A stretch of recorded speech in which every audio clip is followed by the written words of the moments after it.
The air is a thick velvet blanket, so heavy with the perfume of night-blooming jasmine and salt that you can almost taste it on your tongue. Underneath it all, a darker, muskier scent lingers, the sweet rot of the mangrove swamp that claws at the edges of the sea. The only sounds are the gentle lap-lap-lap of water against a wooden hull and the rhythmic, sleepy groan of timbers settling, like an old man easing into his favorite chair. Moonlight, as thick and white as spilled milk, paints a shimmering path across the water. But here, tucked into the island's armpit, the shadows are deep enough to swallow a ship whole. And that's precisely the point. Tonight we delve into the swashbuckling world of 18th century piracy, specifically the hidden lives and untold stories of those who sailed the Caribbean. In this world, not every transaction happens at the end of a sword. Some of the most dangerous deals are whispered in coves just like this one, over stolen sugar and rum. You'll be swept away by the salty spray, the clash of cutlasses, and the whispers of hidden treasure. You probably won't survive this, at least not without a few scars and some sea shanties stuck in your head. That's the reality of it, isn't it? The romance of piracy often forgets the sheer, terrifying reality of its risks. So before you get comfortable, take a moment to like the video and subscribe, but only if you genuinely enjoy what I do here. It truly helps the channel find others who appreciate these quiet journeys. Let me know where you're watching from and what time it is for you. Now, dim the lights, maybe turn on a fan for that soft background hum, and let's ease into tonight's journey together. You are Abigail Abby Crane, and the rhythmic creak of the hull is your constant companion. It's the song of the sea serpent, your small, nimble sloop, a vessel you know better than you know most people.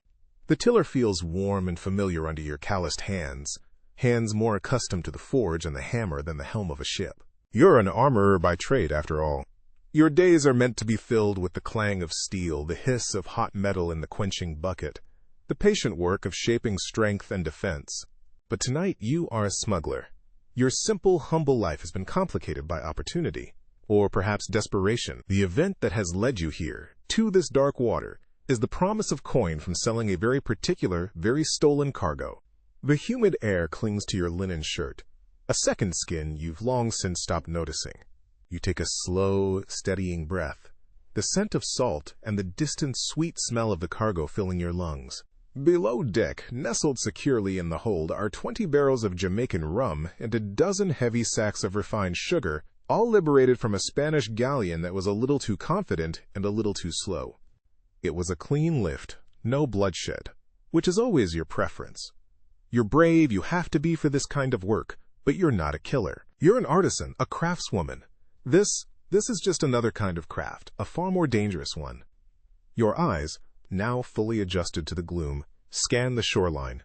The rendezvous point is a specific inlet, a jagged mouth in the rock face almost completely obscured by a thick curtain of drooping mangrove roots. It's a place you wouldn't find unless you already knew it was there. You guide the sea serpent forward, your movements economical and precise, pulling the last few dozen yards to avoid the telltale splash of an anchor. The sloop glides into the narrow waterway, the oppressive darkness of the cove swallowing you instantly.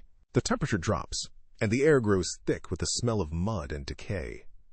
A low whistle, sharp and clear as a bird's call, cuts through the night. It's the prearranged signal. You let the pull slide silently into the water and tie off the mooring line to a gnarled root that seems strong enough to hold. As your eyes adjust, a figure detaches itself from the deeper shadows of the shore. He's lanky, with a silhouette that always seems to be in motion, even when he's standing still. "Took you long enough, Abby," a cheerful voice whispers, the sound bouncing softly off the water. "I was about to convince the mosquitoes to form a search party. Emmanuel Wan, your cousin. A sailmaker by trade and a jester by nature. Where you are quiet and contained, he is a barely contained explosion of nervous energy and good humor. You can see the glint of his teeth as he grins, a flash of white in the gloom. I was being careful, Emmanuel, you murmur back, your voice low and steady. Something you should try. He wades into the knee-deep water, grabbing the line you toss him and helping to pull the sloop's nose snugly against the muddy bank. Careful is your job. Charming and devilishly handsome is mine. We all have our roles to play in this little family drama. Quote, you can't help the small smile that touches your lips. His presence, while often exasperating, is a comfort. He's family. And in this treacherous business, that's a rarer and more valuable commodity than sugar or rum. You exchange a knowing glance. The time for jokes is over. Now the work begins. Together, you and Emmanuel work and practice silence. You unlatch the hatch to the hold, and the potent, molasses-sweet scent of the rum billows out, mingling with the swampy air. The barrels are heavy, awkward things. You handle the ropes, your armorer's strength making the task manageable, while Emmanuel, wiry and agile, guides them from the hold and onto the muddy shore where your buyer, the fence, is meant to be waiting. One by one you hoist and roll. The sacks of sugar are just as cumbersome, their weight a dead, unmoving thing. The work is hard, your muscles burn, and sweat traces paths through the grime on your face and arms. There is only the sound of grunting, the slosh of rum, and the soft thud of barrels and sacks settling onto the damp earth. You've moved half the cargo when Emmanuel freezes, his hand held up in a silent command to stop. He's looking past you, into the deeper darkness of the mangrove tunnel that leads further inland. "Abby," he breathes, his voice stripped of its usual humor. It's tight, sharp. "We've got company." Quote, you turn slowly, your heart giving a hard, painful kick against your ribs. Your hand instinctively moves to your belt, where a heavy smithing hammer hangs from a leather loop. It's not a weapon, not really, but in your hands it could be. 3 figures are emerging from the path. They don't move like buyers. They move with a predator's confidence, their steps making sucking sounds in the mud. The figure in the lead is a woman, small and wiry, with a mess of dark hair plastered to her scalp. Even in the poor light, you can see the feral intensity in her eyes. You know her. Everyone who operates in the gray spaces between the islands knows her. Margaret Jordan. They call her Peg, not for a wooden leg, but for her temper, which is as short and sharp as a belaying pin. "Well, well," she says, her voice a low, grating purr that's more threat than greeting. She stops a few feet away, her 2 hulking companions fanning out behind her like a dark cape. Her eyes rake over the barrels and sacks you've already unloaded, a hungry, possessive light in them. Crane. And Win. "Having a private little party, are we? And you didn't think to invite your old friends." Quote, "This is a private arrangement, Peg," you say, your voice remarkably even. You keep your body relaxed, your hand hovering near the hammer. Show no fear. She's like a wild dog. She can smell it. Peg lets out a short, sharp laugh that holds no mirth. "Private? There's nothing private about a haul this sweet, Abby. Not when it's taken from a ship in my waters." Quote, "Your waters?" Emmanuel scoffs, though you can hear the tremor in his voice. "The sea belongs to no one, Margaret." Quote, "This part of it belongs to me," she snarls, her hot-tempered nature flaring instantly. Her gaze snaps back to you. She's the leader, but there's a flicker of something else in her eyes. A desperate dependency. She needs this. "We saw the Spanish ship, saw your little gnat of a boat buzzing around it. You owe us a piece. A big piece. Or maybe," she takes a step closer, and one of her men rests a hand on the hilt of his cutlass, "we just take all of it." Quote, the air goes still. The chirping of the night insects seems to fall silent, holding its breath. It's just the 5 of you, surrounded by stolen goods in a forgotten cove, the moonlight unable to penetrate the thick canopy of leaves above. Peg's demand hangs in the humid air, a declaration of war. Your mind races, calculating angles, weighing options. Your bravery is a familiar cloak. But tonight, it feels thin. Across from you, the thief. You're opposite in every way. Loud where you are quiet, rash where you are measured, waits for your answer. And, with a certainty that chills you to the bone, that the wrong one will get you and your cousin killed. The silence stretches, taut and thin.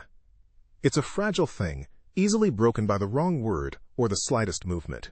Your mind, usually so methodical and calm when faced with hot steel in a complex design, now spins with a frantic energy. 3 of them, 2 of them large and armed, you and Emmanuel. The math is simple and grim. Fighting is a fool's errand. Giving in feels like a betrayal of the risk you've already taken, a surrender of the coin that could mean the difference between a dry roof and a leaky one this winter. Running? There's nowhere to run but back to the sea serpent, and they stand between you and your only escape. Your gaze remains locked on Peg. You see past the feral grin, past the aggressive posture. You see the twitch in her eye, the way her weight shifts from foot to foot. She's not just angry, she's coiled like a spring, wound tight by need. She's not just a predator, she's a cornered animal herself, and that makes her infinitely more dangerous. "Your waters, Peg?" you say, your voice a low counterpoint to her grating purr. You let a bit of the armorer's practicality seep into your tone, the voice you use when a client questions the price of good steel. "I wasn't aware the Crown had started handing out deeds to the mangrove swamps." Emmanuel shifts beside you. "Besides," he adds, his voice a little too high, "if anyone has a claim, it's the Spanish. And I doubt you're collecting taxes for them." Peg's eyes narrow into slits, smart mouths. "You'll be begging me to sew them shut for you in a minute." Her attention fixes back on you, dismissing Emmanuel as a gnat. "Don't play games, Crane. I know you. You're no killer. You're a blacksmith who got lucky. This is out of your depth." She gestures with her chin at the barrels. "Half. That's the price for your lesson. Half of it all, and we let you crawl away with the rest. You consider it. Half is a disaster, but it's better than a knife in the gut." But as you look at her, at the raw, desperate hunger in her face, you know it won't stop at half. Give her an inch, and she'll take the whole damned ship. "1 barrel of rum," you counter, your voice firm, "and 1 sack of sugar. A toll for passing through, if you like. That's a generous offer." Quote. A flicker of something. Was it consideration? Crosses her face, but it's extinguished as quickly as it appears. One of her men, a behemoth with a face like a pitted rock, chuckles. "1 barrel? Peg, they're mocking you." That's all it takes. The dependency wins. The hot temper ignites. Peg's face contorts into a mask of fury. "Mocking me?" she screeches, the sound echoing unnaturally in the enclosed space. "No one mocks me. Take it all. Gut them if they so much as twitch." The world explodes into motion. The rock-faced man lunges for you, his cutlass a blur of reflected moonlight from the cove's entrance. Time seems to slow, your senses sharpening to a fine point. This is like the Forge. You see the arc of the attack, predict the point of impact. You don't have a sword to parry, but you have weight and knowledge. As he swings, you don't back away. You step in. Your left hand shoots out not to block the blade, but to slap the flat of it, sending a jarring vibration up his arm. At the same moment, you bring the smithing hammer around in a short, brutal arc. It's not a wild swing. It's a precise, targeted strike. It connects with his wrist with a sickening crunch of bone. He bellows in pain, the cutlass clattering to the muddy ground. He stumbles back, clutching his ruined hand. A half-second glance shows you Emmanuel is in his own kind of trouble. The second man, nearly as large as the first, has him by the shirt front, lifting him off his feet. Emmanuel's legs kick uselessly. But your cousin has always been more clever than strong. With a choked gasp, he drives his knee hard into the man's groin. The man grunts, his grip loosening just enough. Emmanuel doesn't waste the opportunity. He grabs the nearest sack of sugar, not with any thought to swing it, but with pure, desperate instinct. He rips at the burlap, and a cloud of fine white sugar erupts into the man's face. The brute roars, blinded, clawing at his eyes as he stumbles backward, slipping on the muddy bank and crashing into the shallow water with a tremendous splash. That leaves Peg. She's on you before you can fully turn, a long, wicked-looking knife in her hand. She's fast. A flurry of vicious stabs and slashes. You give ground, the hammer feeling clumsy against her speed. You backpedal, your boots sinking into the soft earth, threatening to trip you. She feints high, then thrusts low, the tip of her knife slicing through the fabric of your trousers, scoring a hot line of pain along your thigh. You hiss and kick out, not at her, but at the nearest barrel of rum. Your boot connects with the bilge, the widest part of the barrel. It wobbles, then topples, rolling directly into Peg's path. She leaps back to avoid it, her focus broken for a single vital second. It's the opening you need. "Emmanuel! The line!" You shout. Your cousin, bless his quick-thinking soul, is already there. He's scrambled halfway back to the sea serpent. He doesn't untie the main mooring line. Instead, he grabs the rope you'd used for hoisting the cargo, one end of which is still tied to a cleat on the sloop's rail. The rest of it lies in a messy coil near the barrels you'd stacked on the shore. With a powerful heave, he yanks the rope. The effect is immediate and catastrophic for Peg's ambush. The rope snakes tight, catching the legs of the first man, who was just shaking the stars from his head. He goes down with a startled cry. The rope also pulls taut against the stack of 3 rum barrels, tipping them like skittles. They crash to the ground and begin rolling down the slight incline of the bank, a chaotic wooden avalanche. Peg, recovering her balance, turns just in time to see a 50-gallon barrel of rum bearing down on her. She yelps and throws herself sideways, landing with a wet squelch in the muck. "Now, Abby, go!"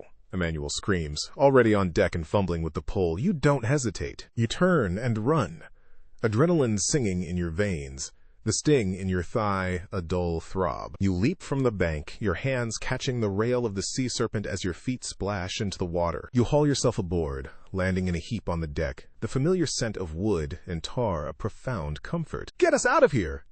You gasp, scrambling to your feet. Emmanuel is already working, his face a mask of concentration. He shoves the long pole deep into the mud, his wiry frame straining with the effort. The sloop groans and begins to move, sliding backward out of the tight inlet. It's agonizingly slow. Behind you, the chaos on the shore is resolving itself. The blinded man is sputtering and washing his eyes.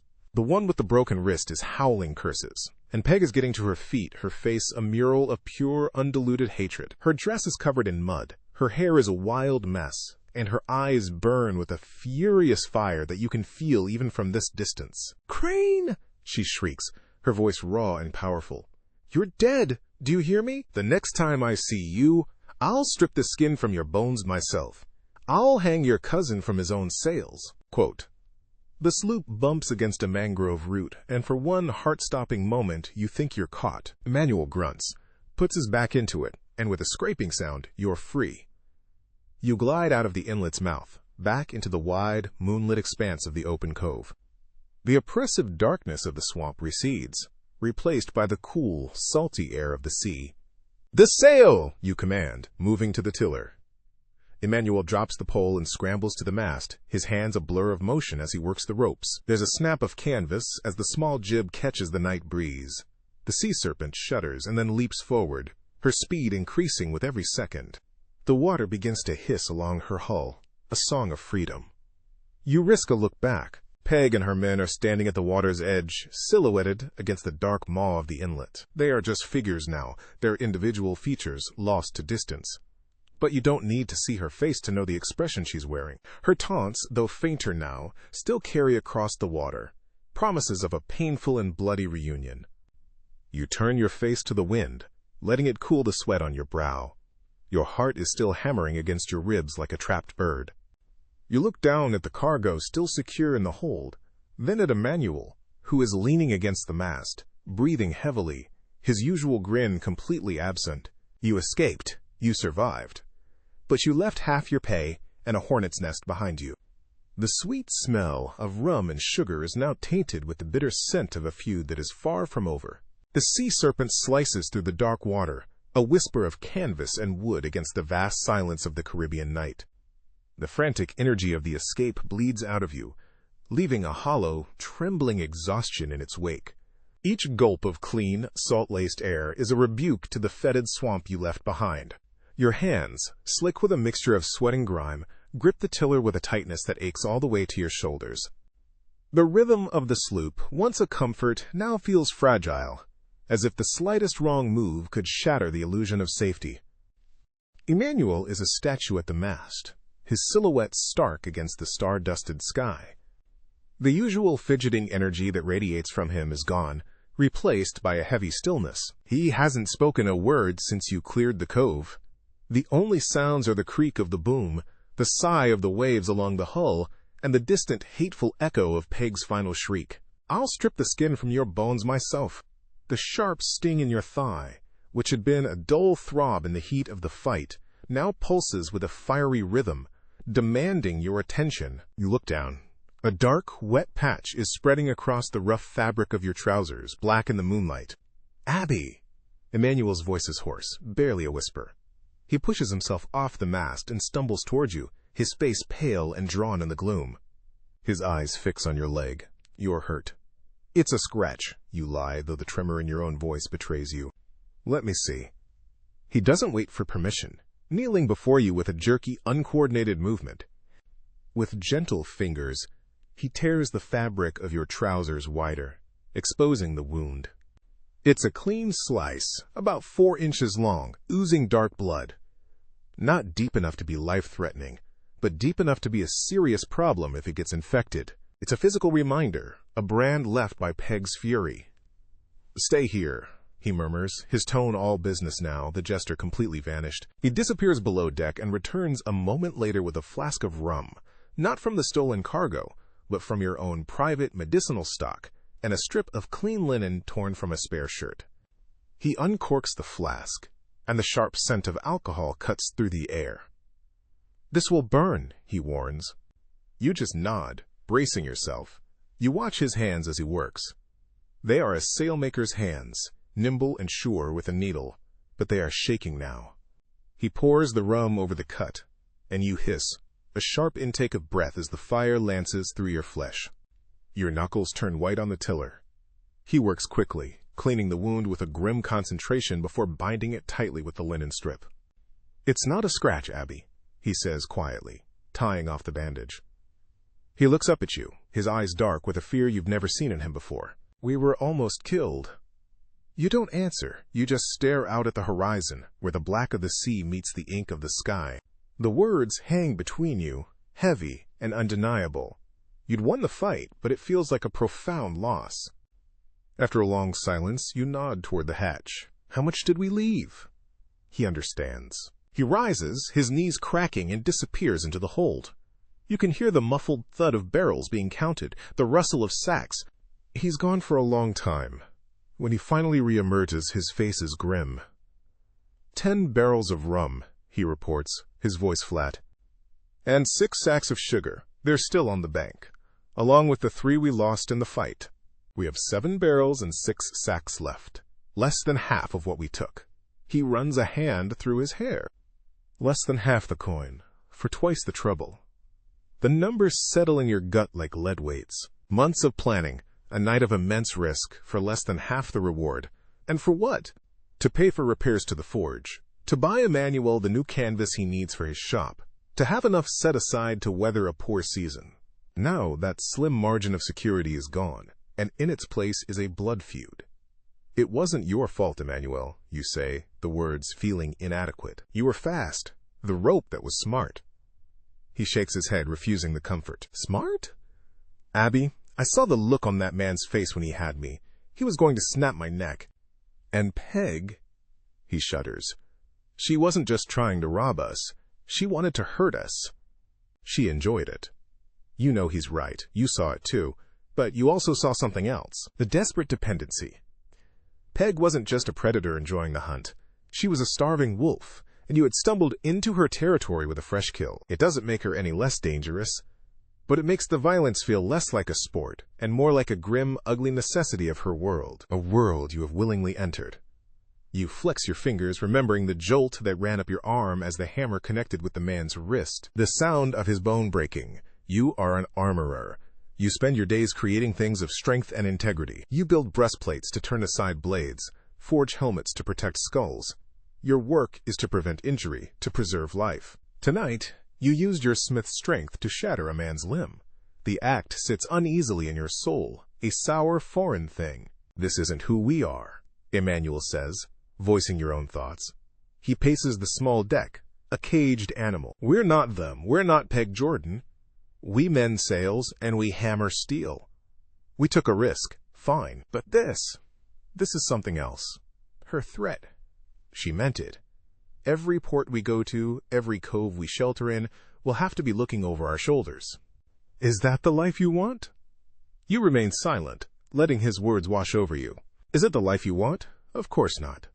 You want the quiet satisfaction of your forge, the smell of coal smoke and hot metal, the simple peace of a day's hard work well done.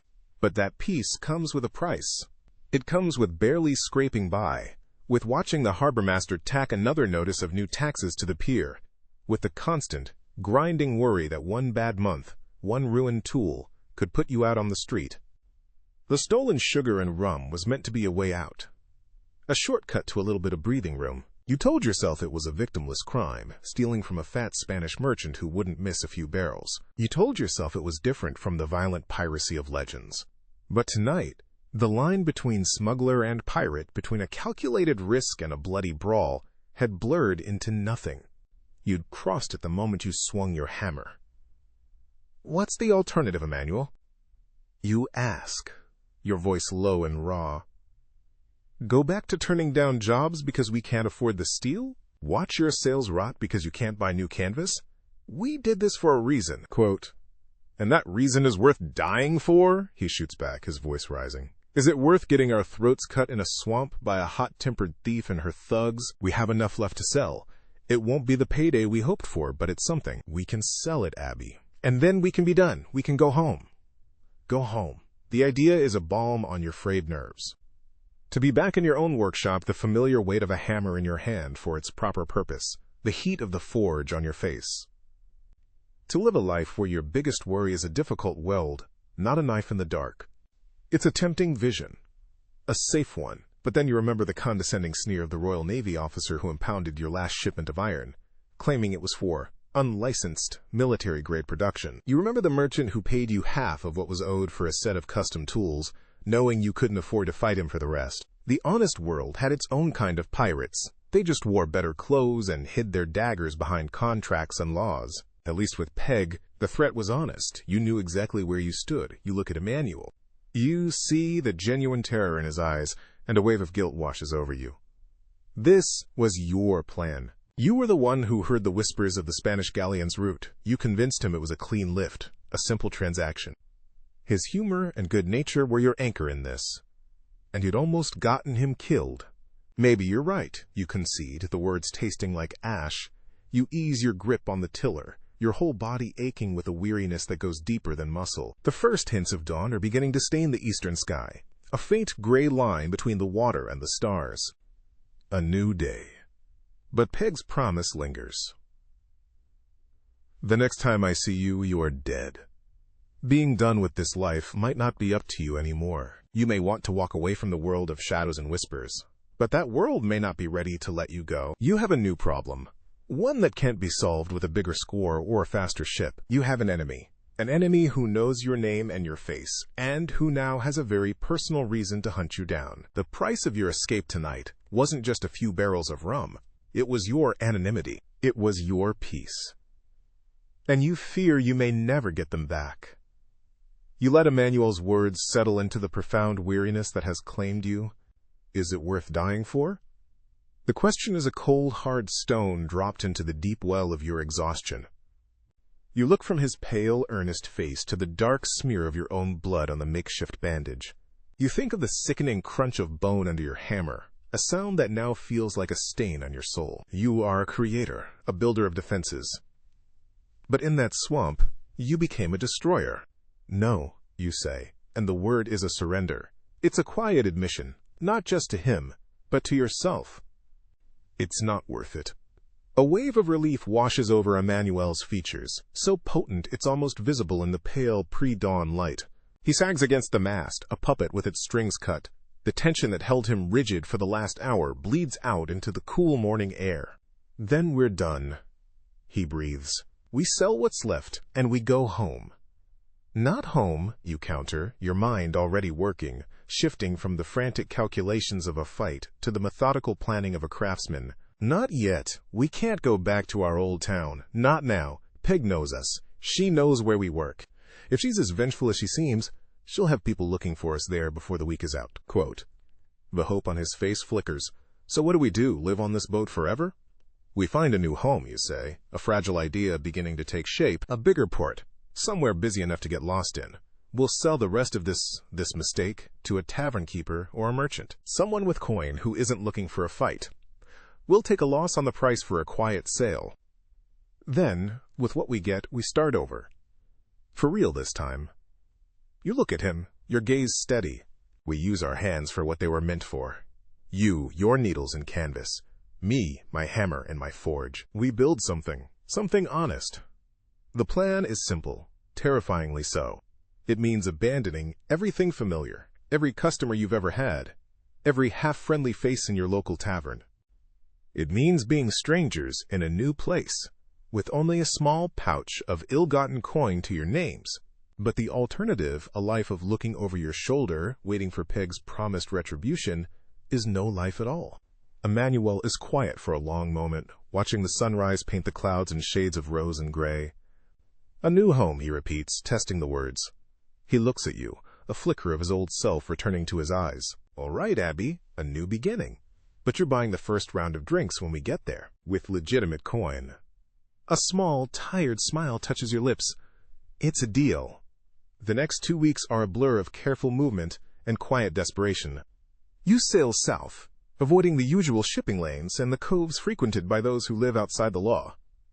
You sell the sea serpent in a bustling port for less than she's worth, the transaction a painful farewell to your one constant companion. The sloop is too recognizable, a link to a past you are trying to sever. The sale, combined with the money from the discreet offloading of the last of the rum and sugar, leaves you with a modest but functional stake. It's enough. It has to be. You find yourselves in a sprawling, chaotic city built around a deep-water harbor. The air is thick with the smells of tar, fish, roasting meat, and 100 other scents of commerce and humanity. It's a place of anonymity, of countless faces and lives, intersecting for a brief moment before moving on. It is perfect. You find a small, derelict workshop for rent at the edge of the smithing district, its stone walls stained with the soot of a dozen previous tenants. The forge is cold, the anvil rusted, the quenching trough filled with stagnant, scummy water. It's a wreck. It's a haven. While Emmanuel uses his silver tongue and the last of his charm to find a cheap room for you both and to inquire about work for a sailmaker down at the docks, you set to work on your new forge. The labor is backbreaking, but it feels like a purification. You scour the rust from the anvil until the face shines like a dark mirror. You clear the forge, reline it with fresh clay, and spend hours working the great leather bellows until they breathe like a living thing once more. You spend your coin on charcoal and a small stock of iron bars, an investment that feels more significant than the entire hold of stolen goods ever did. The first time you light the fire, the forge whoosh is a sound that settles deep in your bones. You watch the charcoal catch, the glow intensifying from a faint orange to a brilliant hungry yellow. You take a simple iron bar, your hands moving with an instinct that feels more natural than breathing, and place it into the heart of the flames. Soon, the iron glows with its own inner sun. You draw it out, the heat a familiar caress on your face, and lay it on the anvil. And then you raise your hammer. Clang. The first strike is hesitant, a question. Clang. The second is firmer, a statement. Clang, clang, clang. A rhythm builds. A song of creation. The hammer rises and falls, your arm and shoulder moving in a dance you've known your whole life. You are not smashing bone. You are shaping purpose. With each blow, you feel the tension and fear of the last few weeks being beaten out of you, transformed with the steel under your hammer. Sweat drips from your brow, hissing as it hits the hot metal. The air fills with the clean, sharp smell of the forge. This is real. This is honest. You are not taking something. You are making something. Your first jobs are small. Mending a fisherman's gaff hook, forging a set of heavy-duty hinges for a merchant's new storeroom, sharpening the tools of a carpenter who works nearby. The pay is meager, but it is earned. Each coin feels heavier, more substantial than the gold you got for the rum. You find a deep, quiet solace in the work. You fall into your cot each night, every muscle aching with a good and honest exhaustion, and you sleep without dreams of knives in the dark. Emmanuel finds his own rhythm. He sets up a small canvas shelter on the docks, a makeshift sail loft open to the sea breeze. He finds work mending the torn sails of the fishing fleet and the merchant vessels that limp into port after a storm. His laughter, once a nervous tick to ward off fear, becomes genuine again as he haggles with captains and shares jokes with the sailors. He uses his wiry strength to haul massive bolts of canvas and his deft fingers to stitch perfect, durable seams that earn him a reputation for quality. In the evenings, he comes to the forge, bringing bread and cheese, and you share a simple meal by the dying glow of the coals. He tells you the gossip of the docks, the news of which ships have arrived, which captains are hiring. You, in turn, Show him your work. A perfectly balanced hand axe. A set of intricate gate latches. The fear that had bound you together on the deck of the Sea Serpent is replaced by a shared pride in your new lives. You are building, both of you. You are making your amends, not with words, but with the sweat of your brows and the skill of your hands. One evening, as you're finishing a set of grappling hooks for a salvager, Emmanuel comes to the workshop looking more somber than usual. He holds out a piece of flotsam, a weathered bit of wood from a broken crate he found washed up on the beach. Nailed to it is a scrap of parchment, a public notice soaked and torn, but still legible. Saw a few of these posted near the harbor master's office, he says, his voice low. You take it from him, wiping your grimy hands on a rag before touching the paper. It's a bounty notice issued by the governor of a nearby island. It describes a raid on a Spanish galleon. It speaks of a pirate crew, led by a woman of notorious temper, who ambushed another vessel and murdered its crew for a cargo of sugar and rum. The bounty is for the capture, dead or alive, of one Margaret Peg Jordan. You stare at the name, your heart giving a single, hard thump against your ribs. The notice is a lie, a fabrication. Peg didn't take the cargo from the Spanish, you did. She didn't murder another crew. She attacked you, and you fought back. She has taken your crime and twisted it, amplifying it into a story of bloody murder to cement her own fearsome reputation. Or perhaps the Spanish, embarrassed by being robbed by a small sloop, invented the more honorable story of being overwhelmed by a notorious pirate crew. Either way, the result is the same. Peg's name is now tied to the very cargo you stole. She's making a name for herself with our work, Emmanuel says, a bitter edge to his voice. You look at the notice, then around your workshop.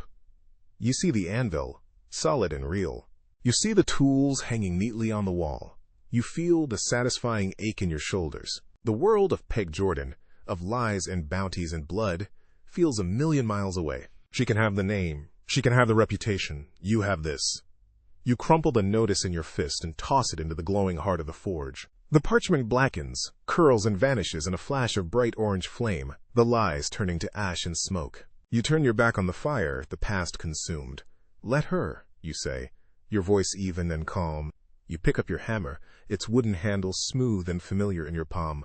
We have work to do. Quote, the months that follow are a steady rhythm of forge and fire, of hammer and steel. The city, once a daunting labyrinth of strangers, slowly resolves into a familiar map of streets and faces. You learn the name of the baker whose stall sends clouds of warm, yeasty steam into the morning air. You trade a newly forged cleaver for a prime cut of pork from the butcher.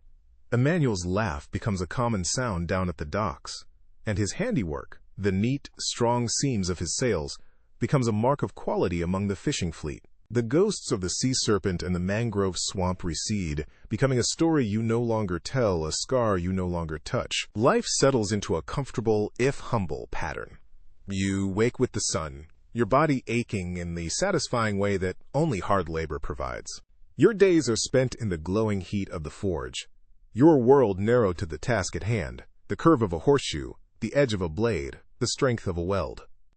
It is a simple, honest existence. And in its simplicity, you find a peace that all the stolen rum in the Caribbean could never buy. One sweltering afternoon, you are making your way through the main market square, a heavy crate of newly forged anchor chain links balanced on your shoulder. The pay for this job is good, enough to buy a side of bacon and a new whetstone, and you feel the quiet pride of it warming you as much as the sun.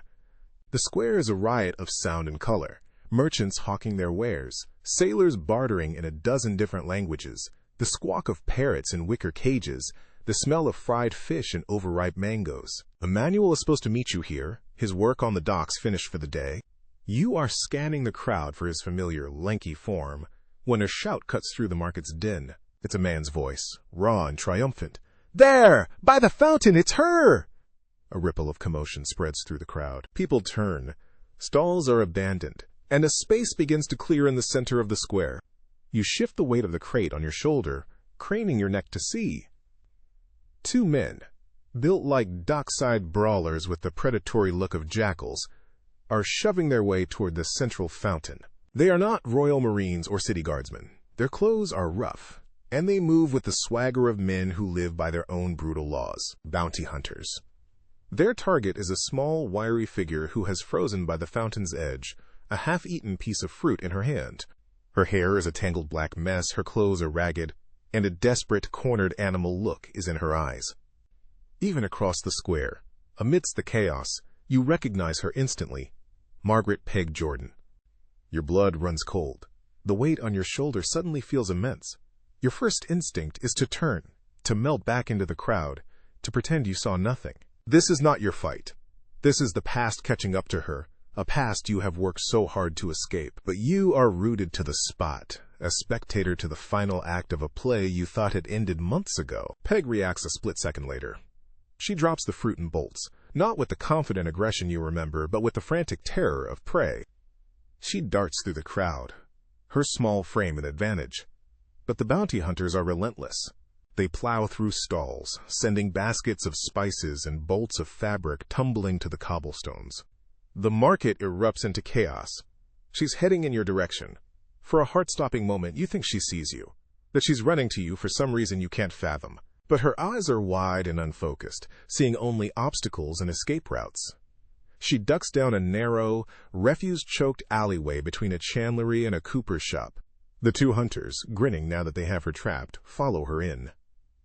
The crowd surges forward, a morbidly curious wall of bodies blocking the alley's entrance. You should walk away. You should find Emmanuel and go home. You should thank whatever gods you pray to that it is her trapped in that alley and not you. But you don't. An impulse you don't understand guides your feet. You set your heavy crate down with a thud and push your way through the gawking crowd. "Let me through," you mutter, your armorer's strength easily parting the onlookers. You reach the front and peer into the alley's gloom. It smells of sour wine and decay. Peg is pressed against a grimy brick wall at the alley's dead end. She's holding a small, rusty knife, but her hand is shaking. A long, fresh cut bleeds freely from her forearm, soaking the tattered sleeve of her shirt. She looks smaller than you remember, diminished and utterly alone. Her chest heaves with ragged, desperate breaths. The hot-tempered fury you faced in the swamp is gone, burned away, leaving only the raw, stark terror that lay beneath it all along. The two bounty hunters advance slowly, savoring the moment.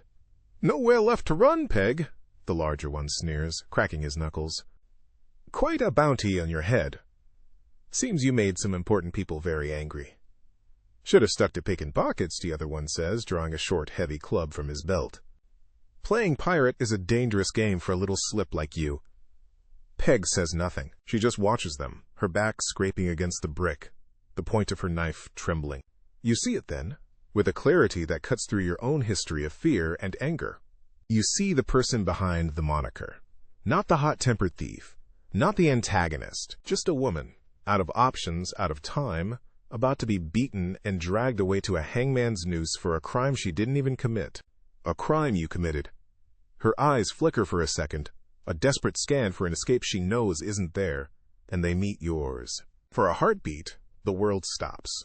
The noise of the market, the jeers of the hunters, it all fades away. There is only her gaze locked on yours. You expect to see hatred, a final, defiant curse aimed at the woman who bested her. But you don't. What you see is a flicker of recognition, followed by a wave of utter, soul-crushing despair. She thinks you're here to watch, to gloat, to see justice done. In her eyes, you see a reflection of your own terror on the deck of the Sea Serpent, when Emmanuel was lifted off his feet, his life in the balance. In that moment, something inside you shifts. The feud, the anger, the memory of her knife slicing your thigh, it all feels like a story about someone else. The crumpled bounty notice burning in your forge was an act of forgetting. This, you realize, must be an act of remembering. Remembering that you are not like them. You are a builder, not a destroyer. And vengeance is a kind of destruction. Without a conscious thought, you act. You turn away from the alley, your movements sudden and deliberate. You grab the heavy wooden crate of anchor links, hoisting it to your chest. "Emmanuel!" You bellow, your voice ringing out over the crowd, startling everyone. "Emmanuel, you dog! Is that you with my purse?" You pivot and shove the crate with all your strength into the two men nearest you, who happen to be directly in front of the alley. The crate is impossibly heavy. It doesn't knock them over so much as it becomes an immovable object they crash against. They stumble back with grunts of pain and surprise, creating a sudden, chaotic opening. "Thief!" You roar, pointing a grimy finger directly at the larger of the two bounty hunters, who is just turning from the alley, his face a mask of confusion. "He has my coin! Stole my purse right from my belt!" The accusation, loud and certain, changes the entire dynamic of the scene. The crowd, which had been enjoying the spectacle of a captured pirate, now turns its fickle attention to the more immediate drama of a common cut purse. People start shouting. The bounty hunter, flustered, sputters, "What? No, where? She's the criminal." Quote, but it's too late. You've sown the seeds of chaos. You lunge forward as if to grab him, and in the ensuing confusion, the crowd surging, the bounty hunters trying to explain themselves, their attention completely torn from their quarry, a small, shadow-like figure slips out of the alley's mouth. No one notices her but you. Peg hesitates for a fraction of a second in the sliver of space you've created. Her eyes, wide with disbelief, lock with yours one last time. The terror is still there, but it's joined by a raw, bewildering gratitude. There is no time for words, no gesture. It is just a look, a shared understanding that passes between two enemies in the heart of a maelstrom, an acknowledgement of a debt repaid, or perhaps a debt erased. Then she is gone, melting into the panicked, churning crowd like a ghost. A heavy hand lands on your shoulder. It's Emmanuel. "Abby, what in blazes is going on?" Quote, you let the righteous anger drain from your face, allowing a look of sheepish confusion to replace it. You peer at the bounty hunter you accused. "Oh," you say, loud enough for those nearby to hear. "My mistake. You just have a face like a thief I once knew." The bounty hunter glares at you, his face purple with rage, but the moment is lost. His partner is cursing, staring at the empty alley. Their prize is gone. The crowd, sensing the entertainment is over, begins to disperse, grumbling. Emmanuel pulls you away, his grip tight on your arm. "Are you mad?" he hisses as he steers you toward a quieter side street. "That was her. That was Peg Jordan. We should have let them take her. We should have helped them." Quote, you walk in silence for a few paces, the adrenaline slowly draining away, leaving you feeling hollow and strangely calm. You lean against a cool stone wall, the sounds of the market already returning to their normal rhythm behind you. "No, we shouldn't have," you say, your voice quiet but firm. You look at your hands. They are calloused and stained with soot, but they feel clean. "We left that life behind, Emmanuel. All of it, the good and the bad. She tried to kill us, Abby." "I know," you say, meeting his confused, angry gaze. "And tonight, I saw what it looks like when that life comes to collect its debts. She wasn't a monster in that alley. She was just afraid, the same way we were."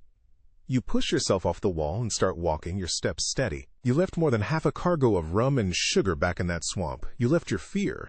You left your anger. And just now, in that crowded market square, by choosing to create a diversion instead of savoring revenge, you finally, truly, left the ghost of Margaret Jordan behind as well. The chapter is closed, not because she was caught, but because you chose to let her go. And in doing so, you have set yourself free. Emmanuel does not speak again until you are back within the familiar, soot-stained walls of the workshop. The door closes with a heavy thud, shutting out the world. The forge is cold, a black maw in the corner, but the space feels safer than any fortress. He turns to you, his face a jumble of conflicting emotions: anger, confusion, and a reluctant understanding. "You took a fool's risk, Abby," he says, his voice losing its sharp edge, softening into weariness. "For her." "Not for her," you correct him gently, your own body humming with the ghost of adrenaline. You run a hand over the cold, familiar face of your anvil. Its solid, unyielding presence is a comfort. "For us. For this." You gesture around the small, grimy workshop. "Don't you see, Emmanuel, if I had stood there and watched them take her, if I had felt even a moment of satisfaction, then we would still be in that swamp. We would have brought the mud and the blood and the fear here with us. She can be a thief, a liar, a killer. That is her choice. But we can choose to be something else." You look at him, at your cousin, whose life has been so inextricably tangled with your own. "I don't want to live a life where I enjoy watching my enemies fall. I want to live a life where I don't have any." Quote, He stares at you for a long time, the firelight from the street lamp outside casting shifting shadows across his face. He lets out a long, slow breath, and the last of the fight goes out of him. He slumps onto a stool, running a hand over his face. A life with no enemies, he muses, a faint, tired smile on his lips. Sounds expensive. A flicker of the old Emmanuel returns. And terribly dull. But, he adds, his gaze meeting yours, clear and sincere, I suppose it's worth a try. Quote, that night marks a change, not in your routine, but in the very air you breathe. The fear of being found, a low hum that had always existed in the back of your mind, finally falls silent. You have faced the ghost of your past, and instead of fighting it, you let it go. You are no longer running from something. You are building towards something. The weeks melt into months. Your life takes on a new rhythm, one dictated not by tides and secret meetings, but by the steady, reliable demands of your craft. You wake before the sun, the cool morning air a balm on your skin, and walk to the workshop. You are no longer just a tenant. You are a fixture. The baker, a round woman with flour perpetually dusting her eyebrows, saves you a warm loaf each morning, which you pay for with properly minted coin. You have learned her name is Thea, and that her daughter Lena has eyes the color of the sea on a clear day. Your skills, honed in solitude and necessity, begin to earn you a reputation. It starts small. The carpenter, a quiet, thoughtful man named Elias, stops bringing you dull tools and starts bringing you challenges. He comes to you with intricate drawings for custom hardware, for hinges shaped like ivy leaves for a dowry chest, for a lockbox that needs a mechanism as clever as it is strong. He doesn't haggle over the price. He looks at your work, the smooth, strong lines you hammer into the steel, and nods with the quiet respect of one craftsman for another. You find yourself looking forward to his visits, to the quiet collaboration of translating his vision in wood into your reality of iron. One afternoon, Elias brings you a piece of dark, polished mahogany. For your hammer, he says simply. The one you use is functional, but it lacks grace. A tool that creates such fine things should be fine in itself. The new handle is perfectly weighted, shaped to fit your palm as if it were grown for you. You grip it, the wood warm and smooth, and you realize this is the first gift you have received in years that was not an ill-gotten spoil. It is a thing of simple, honest friendship. Emmanuel, too, carves out his own place in the city's fabric. His laughter becomes a familiar sound on the docks. He is no longer the nervous jester, but a man confident in his trade. Sailors from a dozen nations seek him out, trusting his nimble fingers and honest assessments. He learns their stories, their superstitions, their shanties. He brings these stories back to you in the evenings, painting vivid pictures of distant ports and strange cargoes as you share a meal of bread and salted fish by the forge's dying embers. He thrives in the open, boisterous world of the harbor, just as you thrive in the focused heat of your workshop. You are two halves of a whole, finding your balance in this new life. Your community grows, thread by delicate thread. There's Lena, the baker's daughter, a wisp of a girl who starts lingering at the open door of your workshop on her way to the market. At first, she just watches, mesmerized by the shower of sparks and the ringing song of the anvil. Then, she begins to ask questions. Why does the metal glow like that? Does it hurt the iron to be hit so hard? You find yourself explaining the process, the way the heat loosens the iron's spirit, the way the hammer gives it new purpose. Her innocent curiosity is a balm, washing away the memory of using your hammer for violence. With her, you can reclaim it as a tool of pure creation. One day she comes to you with a small, bent silver coin clutched in her hand. Can you make me something? She asks, her voice a shy whisper. A gift for my mother's birthday. You spend the afternoon with her, carefully heating and hammering the small piece of silver, letting her watch as you shape it into a delicate, twisting pendant. You don't charge her for the work. The sight of her face, alight with pure joy as you hand her the finished piece, is more valuable than any coin. That evening, Thea arrives at your workshop, her usual stern expression softened. She carries a basket. Inside is not just a loaf of bread, but a small meat pie, still warm from the oven, and a bottle of dark, sweet wine. Lena showed me, she says, her voice thick with emotion. No one has ever made something so beautiful for us. She places the basket on a clear spot on your workbench. You are a good woman, Abigail Crane. This city is better for having you. You stand in the quiet of your workshop long after she leaves, the smell of the pie mingling with the scent of coal smoke. Her words echo in the space. A good woman. The label feels strange, like a coat you haven't worn in a long time, but it fits better than you expect. You are no longer just an armorer, a smuggler, or a survivor. You are a neighbor. You are a friend. You belong. The peace you find is not a passive thing. It is something you actively build, day by day, with every honest transaction, every friendly greeting, every piece of metal you shape with integrity. You are no longer defined by a single, desperate event in the treacherous waters of the Caribbean, but by the 1,000 small, decent acts that make up a life. You sit with Emmanuel and Elias outside the workshop as twilight bleeds across the sky, sharing the pie and the wine Thea brought. The clang of other smiths' hammers has fallen silent. The noise of the city softens to a distant murmur. Elias talks about the grain of a new wood he's found, and Emmanuel tells a tall tale about a sailor who swore he saw a mermaid off the coast of Tortuga. You listen, sipping the sweet wine, the satisfying ache in your muscles, a testament to the day's labor. The fire in the forge is a bed of sleeping crimson coals, promising warmth for tomorrow.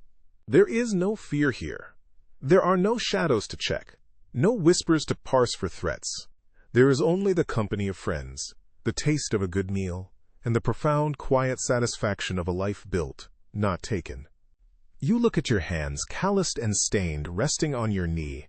They are the hands of a smith, a creator. And you know, with a certainty that settles deep in your soul, that you have finally forged something stronger than any steel, a home. The quiet satisfaction of that evening becomes the bedrock of your new life. It is not a singular event, but the first of many such nights, each one adding another layer of solid, dependable reality over the shifting sands of your past. The seasons turn. The humid, heavy heat of summer gives way to the crisp, salt-tinged air of autumn, and then to the mild, damp chill of a Caribbean winter. Your workshop, once a derelict shell, becomes the warm, beating heart of your world. Its stone walls seem to soak up the heat of the forge, the ring of the anvil, and the quiet conversations held within its confines, radiating a sense of permanence and peace. Your story, the one you never tell, begins to be told for you. It is not a tale of piracy or stolen rum. It is a simpler, more powerful narrative pieced together from observation and whispers. Thea, the baker, tells her customers of the quiet smith who forged a thing of beauty for her daughter from a worthless coin. Elias, the carpenter, speaks with reverence to his clients about the armorer whose work has the integrity of ancient oak, whose understanding of strength goes beyond mere metal. Emmanuel, with his natural gift for storytelling, spins yarns down at the docks, not of your past crimes, but of your present perseverance. In his telling, you become a figure of quiet legend, the woman who arrived with nothing but the clothes on her back and a fire in her eyes, and built a life with the strength of her own 2 hands. You do not seek this reputation, but you feel its effects. It begins with a young dockworker named Finn, a lad with fire in his belly and fists that are too quick to fly. You've seen him before, brawling over a spilled drink or a perceived slight. One day, he brings you a broken cargo hook, his knuckles bruised and his expression surly. He expects you to treat him with the same disdain as everyone else. Instead, you simply take the hook, examine the break, and name a fair price. As you work, heating the iron and hammering the pieces back into a seamless whole, he watches, his aggressive posture slowly softening into fascination. You hit it hard, he observes, his voice gruff, but you know just where to strike. Quote, You quench the mended hook, a plume of steam rising with a satisfying hiss. You hand it back to him, its weight solid and true in his hand. Anger makes a poor hammer, lad, you say, your voice even. It chips and it cracks. It's focus that makes the steel strong, knowing where to direct the force. You expect him to scoff, but he just looks from the mended hook to his own bruised hands, a flicker of understanding in his eyes. He pays you without another word and leaves. Weeks later, you see him on the docks, his focus absolute, as he directs a crew unloading a heavy crane. When a younger man makes a mistake, Finn doesn't raise his voice or his fist.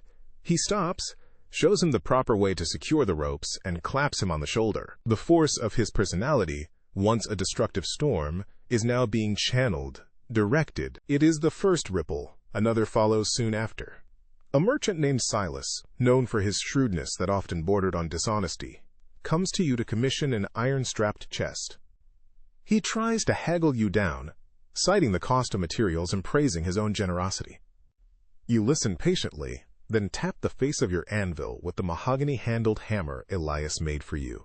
"I charge a fair price for my materials and a fair price for my time," you state calmly, meeting his gaze without malice or subservience. The quality of the work will speak for itself.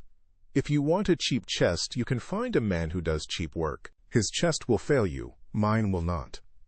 He is taken aback. He is used to desperation, to craftsmen who will bend to his will. Your quiet refusal to compromise your own value leaves him flustered. He agrees to your price, though he leaves in a huff. When he returns to collect the chest, you see him run a hand over the smooth, powerful lines of the iron straps, over the complex, sturdy lock you forged. He tries to find a flaw, a weakness, but there is none. He pays you in full, and for the first time you see a grudging respect in his eyes. Later that week, from the door of your workshop, you overhear him speaking to one of his suppliers in the street. You hear him argue, not for a lower price, but for a higher quality of goods, ending the conversation with, "A thing is worth what it is worth. I'll pay for quality, not for excuses." The ripple spreads. Your workshop becomes more than a place of business. It becomes a sanctuary of sorts, a quiet hub in the bustling city. Via continues to bring you baked goods. Elias spends his evenings there, sketching new designs in the fading light while you clean your tools.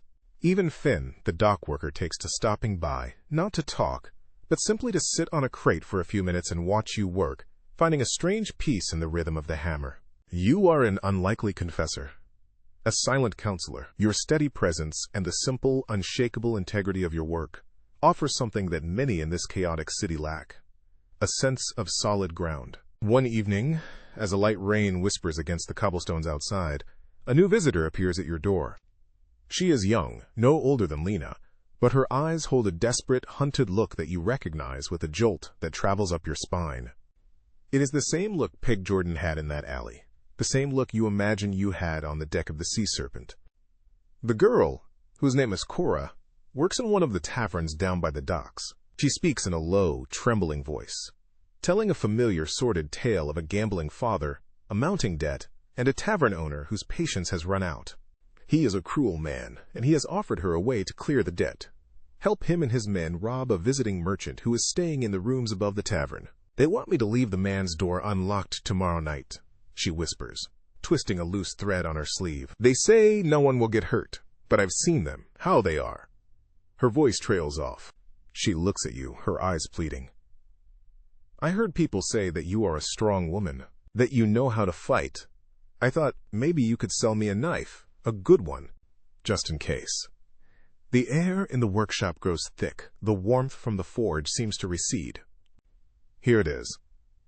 The past, not as a ghost to haunt you, but as a test. A young, desperate soul stands before you, asking you to place a weapon in her hand, to help her walk the same path of violence and fear that you once did.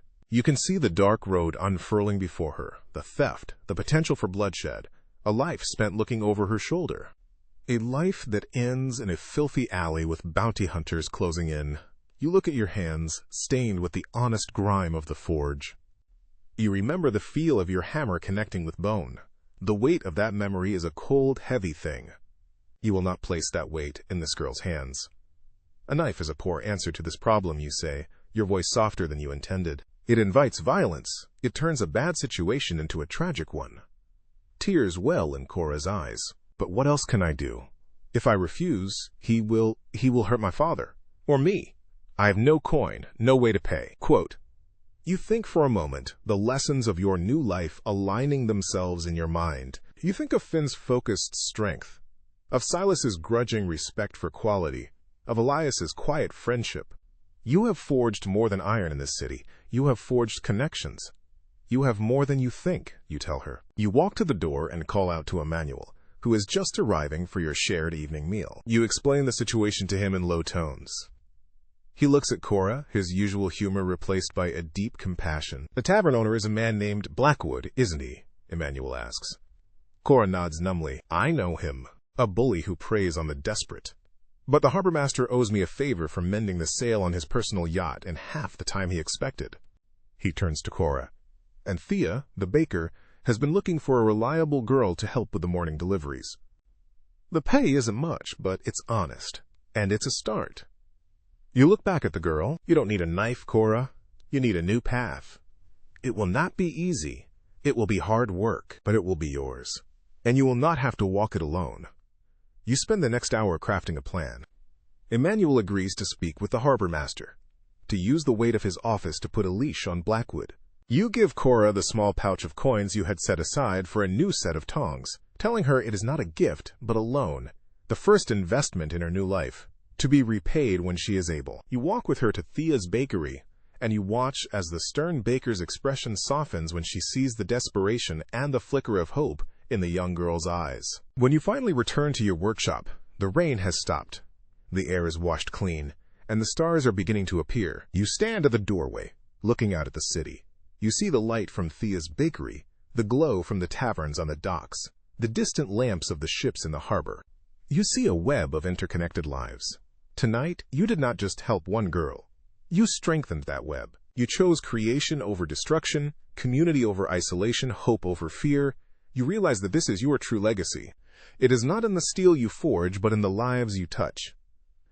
It is in the young man who learns to channel his strength, the merchant who learns the value of integrity, the girl who is given a chance to build an honest life instead of becoming a frightened criminal.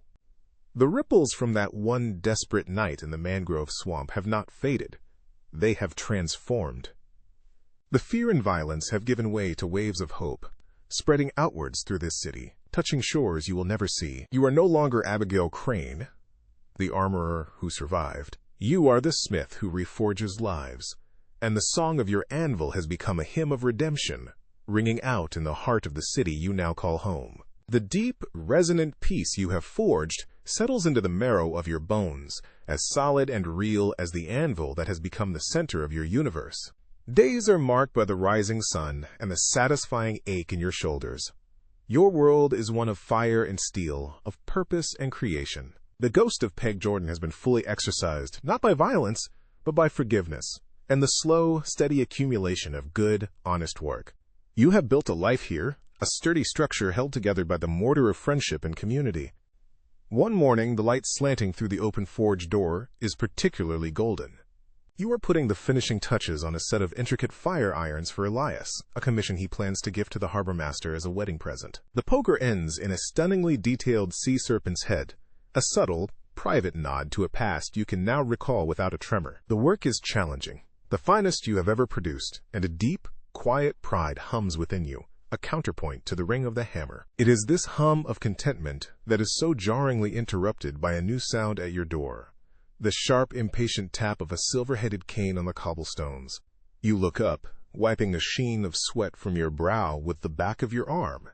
A man stands silhouetted against the morning light. He is tall and thin, dressed in a waistcoat of immaculate, wine-colored silk and a powdered wig that looks strangely out of place amidst the soot and grime of the smithing district. His face is narrow, his lips a bloodless line, and his eyes, the color of slate, sweep over your workshop with an expression of profound distaste. He does not look at your work. He looks at the dust, the scattered tools, the rustic imperfection of it all, as if tallying a list of sins. You are the woman they call Abigail Crane, he states. It is not a question. His voice is clipped and cold, a sound like glass shards being stirred in a cup. I am, you reply, your hand still resting on the warm handle of your hammer. You do not know this man, but you recognize his kind. He is a man accustomed to power, the sort who sees the world as a collection of assets and liabilities. I am Master Theron, he announces, as though the name itself should bow your head, head of the Smiths and Ironworkers Guild of this city, an organization of which I note you are not a member. Quote, you stand a little straighter. I have not had the need of it. My work speaks for me. Quote, a flicker of something, annoyance perhaps, crosses his face.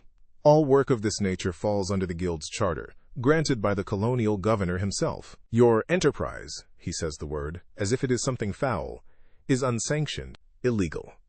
He takes a step inside, his polished boots avoiding a stray piece of charcoal on the floor. You undercut our members' prices, you ignore our standards of quality, and you operate with a brazen disregard for the established order. Quote, "The accusation of poor quality stings, a deliberate and calculated insult. You gesture with your hammer towards the serpent-headed fire iron. My standards are my own, Master Theron, and my customers seem satisfied with them." Quote, "Your customers," he sneers, "are fishermen and carpenters who would not know true craftsmanship if it struck them. The guild exists to maintain excellence, to protect our trade from amateurs." He lets his cold gaze fall upon you. "We have been tolerant, but our tolerance has reached its end. You will cease your operations immediately, or you may petition for guild membership.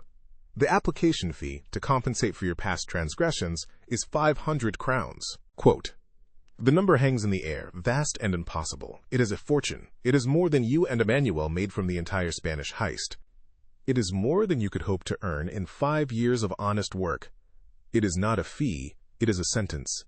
He is not offering you a path to legitimacy. He is showing you the door. "That is not a fee. It is a foreclosure," you say, your voice dangerously quiet. "It is the price of order," he retorts. "Pay it, or pack your tools and leave this city. If I find you working this forge again after 1 week's time, I will have it seized and your tools broken in the square. Am I understood?" He doesn't wait for an answer. He turns, his silk waistcoat a flash of arrogant color, and walks away, the tapping of his cane receding down the street, leaving a profound and chilling silence in his wake. For a long moment you do not move. The peace you have so painstakingly built has been shattered. The familiar, comforting space of your workshop suddenly feels fragile, threatened. This is a new kind of pirate, one who wields charters and laws like a cutlass, who plunders not with a crew of thugs, but with the full weight of the establishment behind him. He has pegged Jordan in a powdered wig, and his threat is just as real. But the old panic, the frantic, cornered animal fear, does not come. You are not the same woman who faced Peg in that swamp. You place your hammer carefully on the anvil. Your mind, honed by years of planning, of assessing risks, and finding weaknesses, begins to work. This is a problem of iron and stress, just like any other. You must find the flaw, the point where pressure can be applied. That evening, when Emmanuel arrives, you lay out the situation. The color drains from his face as you speak. 500 crowns? He chokes out. He might as well ask for the moon. He begins to pace, the same caged animal motion you remember from the deck of the Sea Serpent. "We could run again, Abby. Find another city." "No," you say, your voice firm. The word feels solid, an anchor. "We have run enough. This is our home." He wants to break us because we are succeeding outside of his control. He is a predator, and you do not escape a predator by showing it your back. You pick up a piece of charcoal and draw a rough map of the city's power structure on a spare flagstone. Here, the governor. Here, the merchants. Here, the guilds. When we fought Peg, we used what we had. Speed, surprise, the environment itself. What do we have now? "Friends," Emmanuel says, stopping his pacing. "A good name." "Exactly," you confirm, "and knowledge. Theron's power comes from his charter, from his appearance of legitimacy. We need to find out what lies beneath that." You look at your cousin, a plan beginning to form. You know the docks, Emmanuel. You know the men who unload the guild's iron shipments. You know the clerks who file the manifests. Men like Theron always leave a trail of disgruntled people and skimmed profits. Find it. While Emmanuel puts his ear to the ground at the harbor, you turn to your own allies. You go to Elias the carpenter. You find him in his workshop, the air sweet with the scent of cedar shavings. As you explain Theron's threat, his quiet face hardens. "He is a leech," Elias says, his voice tight with anger. "The guild fees have doubled in the past year. He requires us to buy our lumber through his approved merchants, at twice the market price. Many of the smaller cabinet makers and coopers have already been ruined. They thought they were alone. They were afraid to speak out." He looks at you, a new light in his eyes. "But you, Abigail, you are not afraid." Quote, "This is the weakness, the flaw in the metal. Theron's power is built on isolating his victims, on making them feel powerless. You spend the next 3 days speaking to the other artisans, not just the smiths, but the weavers, the potters, the leather workers. You find the same story everywhere: exorbitant fees, corrupt monopolies, and a climate of fear. You are not just fighting for your forge. You are fighting for the soul of the city's craftsmen. Emmanuel returns with the final piece. Theron has been falsifying the manifest for the guild's iron shipments for years, declaring a fraction of the actual tonnage and pocketing the customs duties. He saves the guild. He has a secret ledger, Emmanuel's source whispers, kept in his office at the guild hall. The plan comes to you then, fully formed. It is daring, risky, and relies on the one weapon Theron cannot counter, the truth. It is a smuggler's plan, relying on timing, misdirection, and hitting the target where he is most vulnerable. The annual governor's address is in 2 days. He will speak in the main square, and all the heads of the major guilds, Master Theron included, will be on the dais with him, a display of civic unity. We are going to give the governor a second address, you tell Elias, and a small group of the most trusted artisans gathered in the flickering light of your forge. We will show him and the entire city what the guilds have become under men like Theron. Quote, the next 48 hours are a flurry of clandestine activity that feels eerily familiar. Instead of plotting a ship's course, you are mapping the square. Instead of preparing grappling hooks, you and Elias craft dozens of simple, sturdy wooden placards. Instead of coordinating a silent raid, Emmanuel organizes a quiet word-of-mouth network, ensuring that every disgruntled craftsman in the city knows when and where to be. On the day of the address, you do not join the crowd. You put your plan for Theron on hold for a moment of calculated risk. Dressed in simple, dark clothing, you slip through the back alleys towards the guild hall. Your heart hammers against your ribs. A familiar rhythm? This is the part that relies on luck, the part where a single misstep means disaster. As you'd hoped, the guild hall is all but deserted, its staff gone to watch the governor's speech. You approach the side entrance, the one used for deliveries. Locked. You run your fingers over the iron, a heavy, ornate thing of guild-approved make. You know its flaws. You pull a thin, tempered steel probe, a tool you forged for cleaning tight spaces in the forge, but its purpose is flexible, from your sleeve. You work by feel, listening to the faint clicks of the tumblers. It is the same focus you use at the anvil, the same intimate knowledge of metal's secrets. The lock gives with a soft snick. You are inside. Theron's office is opulent, a stark contrast to your workshop. You find the ledger hidden beneath a false bottom in his desk drawer, just as Emmanuel's source described. It is a detailed record of his greed.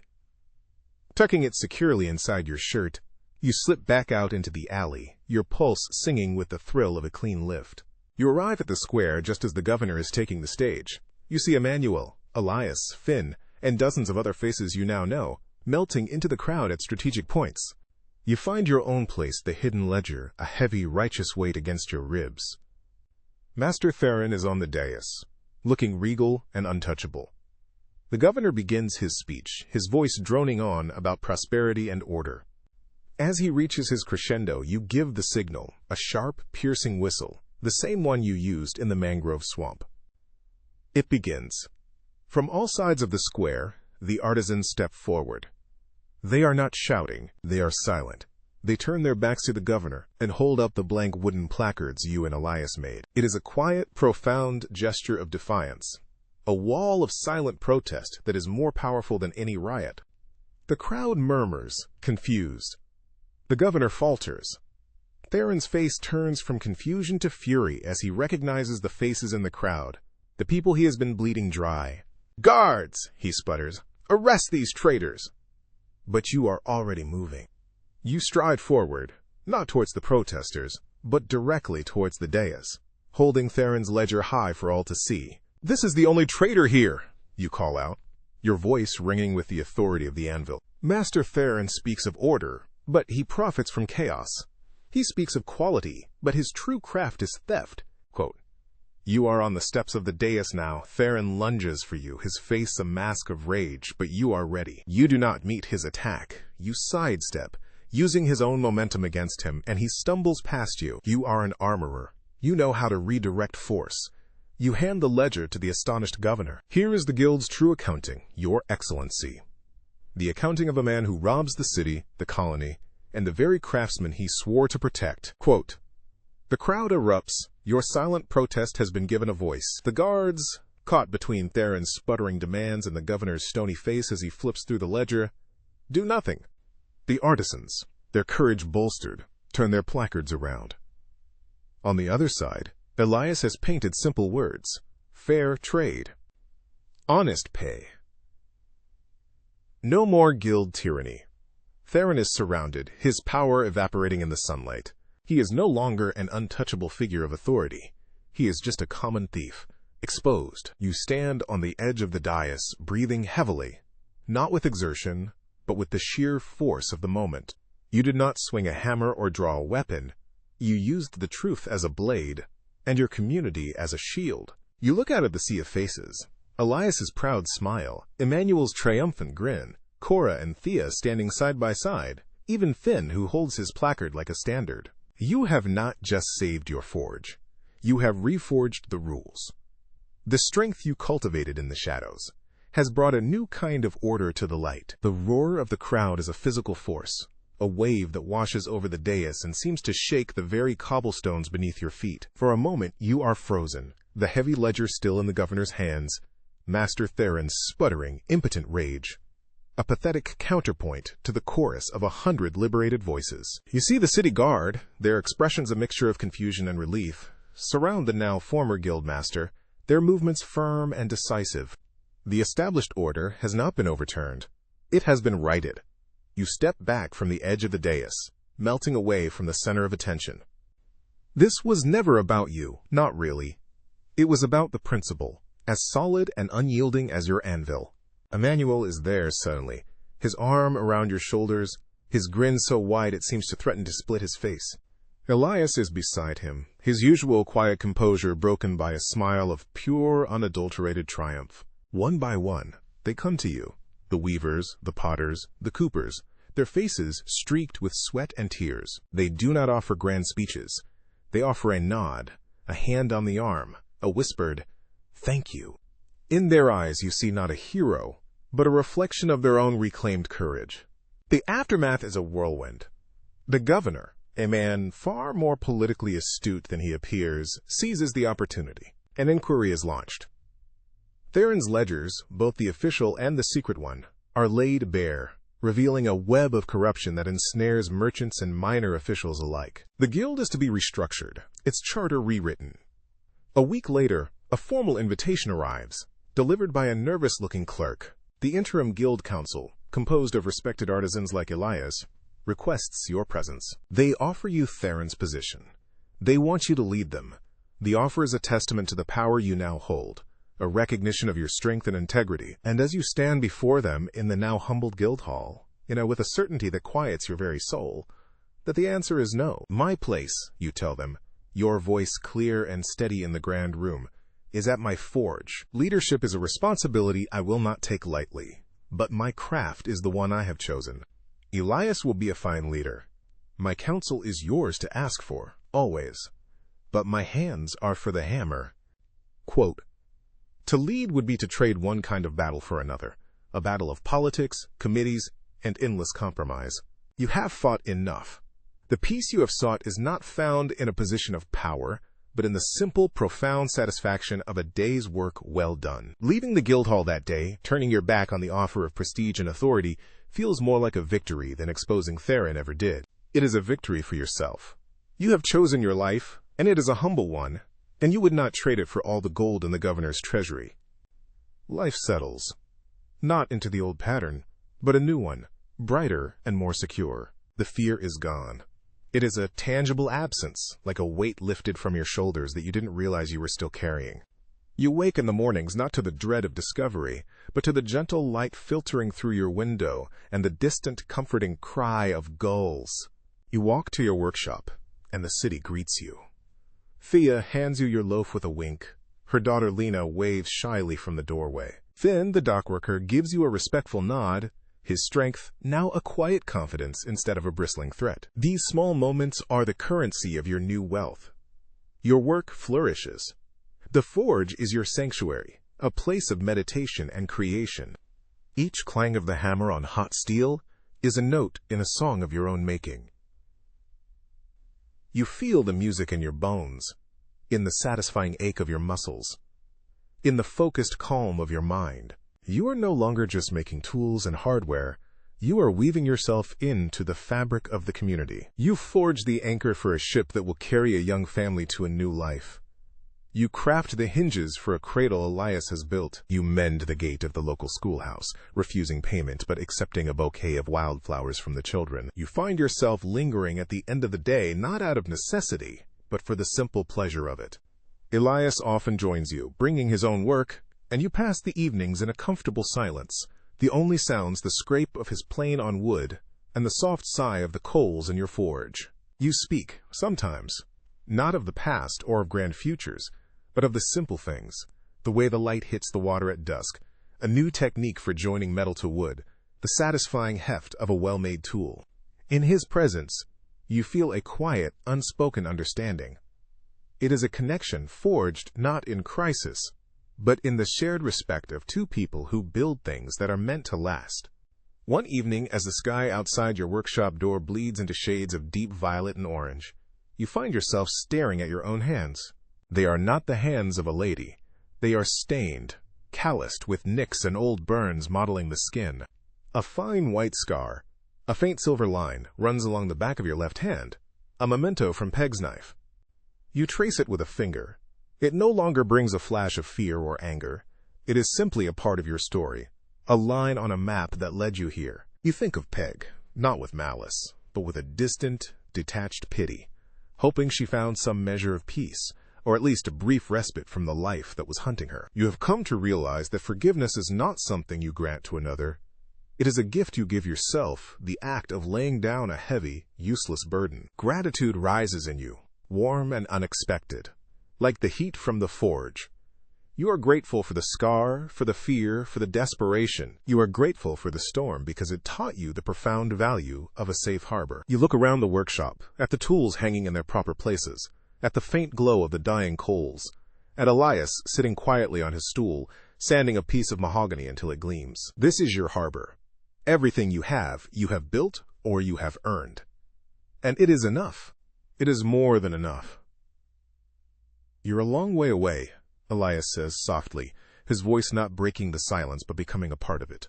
You look up, a small smile touching your lips. No, you say. For the first time in a very long time, I think I'm right where I'm supposed to be. Quote, he smiles back, a slow, warm smile that reaches his eyes. I think so too. He sets aside his work and comes to stand beside you at the door, looking out at the first stars pricking the twilight sky. What will you do tomorrow, Abigail? The question is simple, but it holds the weight of a lifetime. A year ago, the answer would have been, survive. Now the answer is a universe of possibilities, all of them peaceful. Tomorrow, you begin, the words coming easily, truthfully. I will wake up. I will have coffee and a piece of Thea's bread. I will come here, and I will light the forge. A fisherman has asked me to make a new gaff, a strong one. I will heat the iron until it glows like the sunrise, and I will shape it. I will make something useful, something strong. You pause, looking out at the quiet street. Then, in the evening, I will sit here and I will watch the sky turn dark, and I will be thankful for the day. Quote. You turn to him, your gaze clear and direct, and I hope that you will be here too. Quote. His hand finds yours, his calloused palm fitting against your own.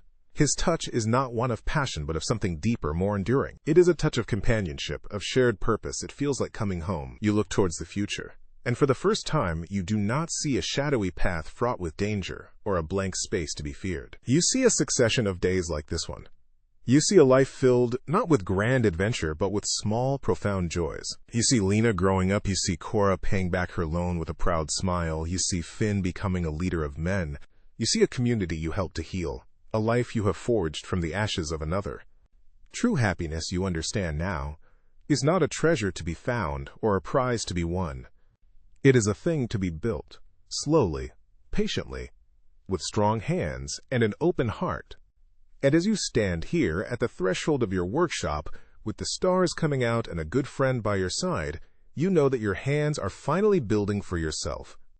His hand in yours is an anchor, a solid, comforting weight that stills the last lingering tremor from a life of storms. The world narrows to this single point of contact, this quiet understanding that needs no words. The future is no longer a dark, uncharted sea, but a calm harbor, its waters reflecting the steady light of the stars. You stand there for a long time, side by side, as the city settles into slumber behind you, letting the profound peace of the moment wash over you, cleansing the last vestiges of fear from the corners of your soul. A few days later, Elias suggests a walk. Not through the bustling streets or the crowded docks, but away from the city, along a winding coastal path you have never taken. You agree without hesitation. You leave the workshop in the late afternoon, the forge banked, the tools clean and waiting. The path leads you up a gentle slope, away from the familiar sense of soot and commerce, and into a world perfumed with wild thyme and the sharp, clean smell of salt. The noise of the city fades behind you, replaced by a new symphony. The rhythmic sigh of waves against a sandy shore below, the gentle rustle of wind through sea-grape trees, and the high, lonely cry of a circling osprey. The path opens onto a secluded beach, a perfect crescent of pale sand nestled between two rocky headlands. The water is a dozen shades of blue and green, impossibly clear. No ships mar the horizon. No other footprints scar the sand. It is a place untouched, a secret whispered between the land and the sea. You slip off your worn work boots, the fine, cool sand a startlingly soft caress against the soles of your feet. Elias does the same, and together you walk towards the water's edge, the setting sun painting the sky in fiery strokes of orange, pink, and gold. The water laps gently at your ankles, cool and cleansing. You look back at your journey, not as a series of chaotic events, but as a path, winding and treacherous, that has led you to this exact moment of peace. Each step, even those taken in terror, was necessary. You remember the oppressive humidity of the mangrove swamp, the smell of rot and fear. Here, the breeze is clean, carrying only the promise of open water and a new day. The gentle lapping of the waves is a soothing counterpoint to the memory of the panicked, sucking sounds of mud as you fought for your life. The sea, once your accomplice in a desperate crime, a place of hiding and flight, is now just the sea, vast, beautiful, and utterly indifferent. And in its indifference you find a strange freedom. You think of the sea serpent, your nimble sloop, your only real companion in that lonely life. You remember the feel of her tiller, the song of her timbers. Selling her was a pang of loss, a cutting of the last tie to the woman you were. But standing here, you know it was the right choice. You are no longer adrift. You have found your mooring, not in a hidden cove, but in a community, in a purpose, in the steady, warm presence of the man standing beside you.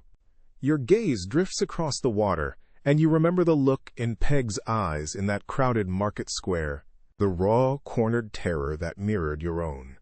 In that moment, you had not seen an antagonist, but a fellow traveler on a dark and desperate road.